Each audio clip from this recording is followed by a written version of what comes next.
تو یہ بات آپ کو واضح ہو گئی؟ اگر واضح ہو گئی تو سب کہیے سبحان اللہ، اور جس کو واضح نہیں ہوئی وہ کہے سبحان اللہ. باقی کی باتیں واضح ہو گئی. تو اب میں اپنے موضوع پر آتا ہوں.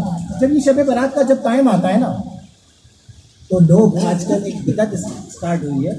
وہ بدعت کیا ہے کہ وہ میسج کر دیتے ہیں یار مجھ سے کوئی غلطی کوتاہی ہو گئی تو معاف کرنا، مجھ سے کوئی غلطی کوتاہی ہو گئی تو معاف کرنا. اچھا ایک نئی بات یہ بتاؤ کہ اب تو یہ ہو گیا کہ اگر آپ سے مجھ سے کوئی غلطی ہو گئی اگر معاف نہیں کیا تو بروز محشر حضور کی شفاعت نہیں ہوگی. کہاں سے کام ملا رہے؟ ارے یار بات یاد رکھیں، یہ جو غلطی ہوتی ہے یہ کوتاہی ہوتی ہے، یہ جو ہوتا ہے نا یہ معافی مانگنا، تو اس کو کہتے ہیں توبہ کرنا.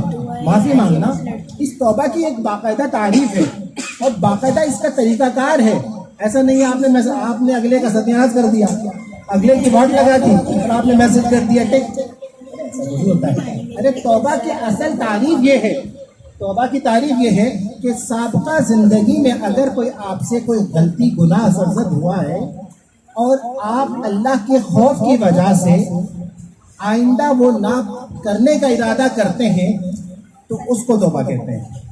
تین باتیں اس میں، تین باتیں کہ سابقہ زندگی میں کوئی گناہ ہوا. آنٹی ویسے آپ کی کیریاں بہت کھائی ہم نے، معاف کیجیے، آپ سے بھی معافی مانگیں گے. تو میں عرض کر رہا تھا سابقہ زندگی میں اگر کوئی کوتاہی ہوئی اور اللہ کے خوف کی وجہ سے معافی مانگی اور آئندہ نہ کرنے کا ارادہ کیا تو وہ توبہ ہوگا. مثال کے طور پہ کوئی کہے مولانا صاحب میں چوری نہیں کروں گا. ارے آپ نے چوری کی ہے؟ نہیں چوری نہیں کی ہے، میں نے چوری نہیں کی ہے. ارے اگر آپ نے چوری نہیں کی تو توبہ کیسے کر رہے ہو؟ لہٰذا یہ چیز ضروری ہے کہ ماضی میں یا سابقہ زندگی میں کوئی گناہ سرزد ہوا ہو. دوسری بات کوئی کہے کہ مولانا صاحب میں توبہ کرتا ہوں چوری نہیں کروں گا. کیا ہوا؟ ارے بھائی بڑا پٹاؤں موبائل میں چرایا، بہت مارا، ابھی تک درد ہو رہا ہے. تو بھائی آپ جو معافی مانگ رہے ہو اللہ سے تو وہ آپ خدا خوفی کی وجہ سے تھوڑی مانگ رہے ہو، وہ تو آپ پٹنے کی وجہ سے مانگ رہے ہو، تو بھی توبہ نہیں کرو. اور تیسری بات یہ ہے جب محفل ہوتی ہے نا مولانا صاحب بڑے جوش میں بیان کر رہے ہوتے ہیں اور پھر جوش کے دوران کہتے ہیں بھائی ہاتھ اٹھاؤ آئندہ گناہ نہیں کریں گے. سب ہاتھ اٹھا لیتے ہیں، دونوں ہاتھ اٹھاؤ، دونوں ہاتھ اٹھا لیتے ہیں. بھائی نماز پڑھیں گے، ہاتھ اٹھاؤ، ہاتھ اٹھا لیا.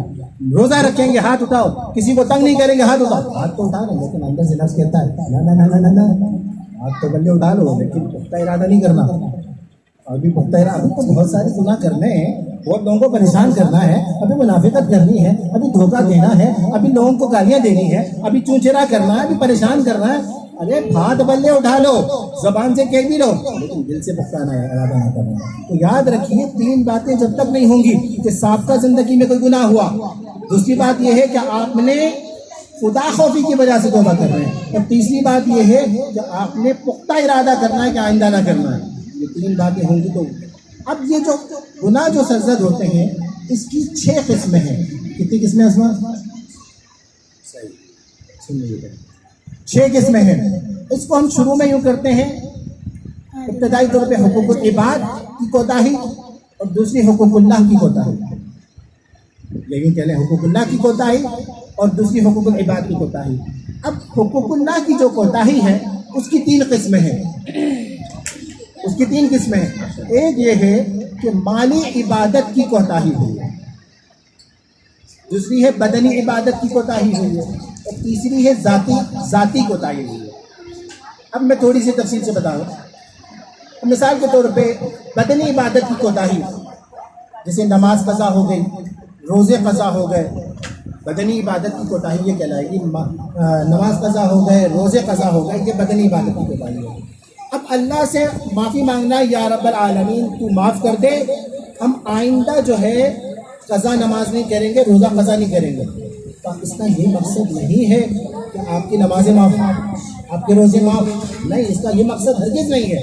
اس کا صرف یہ ہے کہ آپ نے جب توبہ کی تو وہ جو نماز قضا کرنے کی جو کوتاہی ہے، اور حدیث شریف میں آتا ہے جس کا مفہوم یہ ہے کہ ایک نماز اگر قضا ہو جائے تو 1,80,00,000 سال تک جہنم کی طرف رکھا جائے. ایک نماز کی قضا ہماری کتنی نمازیں قضا ہو جاتی ہیں. تو یاد رکھیے توبہ کرنے سے نماز معاف نہیں ہوتا, روزے معاف نہیں ہوتے, بس یہ جو تاخیر کرنے کا جو گناہ ہے وہ معاف ہو جاتا ہے. لہٰذا توبہ کرنے کے ساتھ ساتھ آپ نے وہ نمازیں بھی ادا کرنی ہے, آپ نے وہ روزے بھی رکھنے ہیں. اب دوسرا یہ ہے مالی عبادت کی کوتاہی. اب مالی عبادت کی کوتاہی سے مراد یہ ہے کہ ویسے آپ سب کو آوازیں تو آ رہی ہیں, اب میرے خیال میں لاؤڈ رکھ کے بھی آواز آئے گی, اگر نہیں آئے گی تو پھر لاؤڈ ڈالوں گا. مالی عبادت کی کوتاہی یہ ہے کہ آپ نے زکوٰۃ, اچھا میں پہلے یہ واضح کر دوں کہ نماز اگر ہماری قضا ہوئی ہے, ہمارے روزے قضا ہوئے, تو نماز اور روزے میں جو بدنی عبادت میں جو ہے نا نیابت اور خلافت نہیں ہے. اب ہم بھی پوچھیں گے نیابت اور خلافت کیا چیز ہے؟ تو نیابت اور خلافت یہ ہوتا ہے کہ ایسا نہیں ہے کہ آپ نے کہا کہ صادق تم میری نمازیں پڑھ دینا, میں تمہیں کچھ پیسے دے دوں گا. نہیں, آپ اگر والد انتقال بھی کر گئے تو ایسا نہیں کہ آپ ان کے, ہاں البتہ اگر کوئی زندہ ہے اور اس کو لگتا ہے ابھی دنیا سے رخصت ہونے والا ہے تو وہ وصیت کر دے کہ بھائی میرے مال وراثت میں سے آپ نے نماز, میری نمازوں کا اور میرے روزوں کا فدیہ دینا ہے. اور فدیہ کتنا ہے؟ فدیہ کتنا ہے؟ 100 روپیہ. ہر چیز کے ریٹ بڑھ گئے. ایک نماز کا فدیہ 100 روپیہ. اب 500 روپے کلو چکن ہو گیا.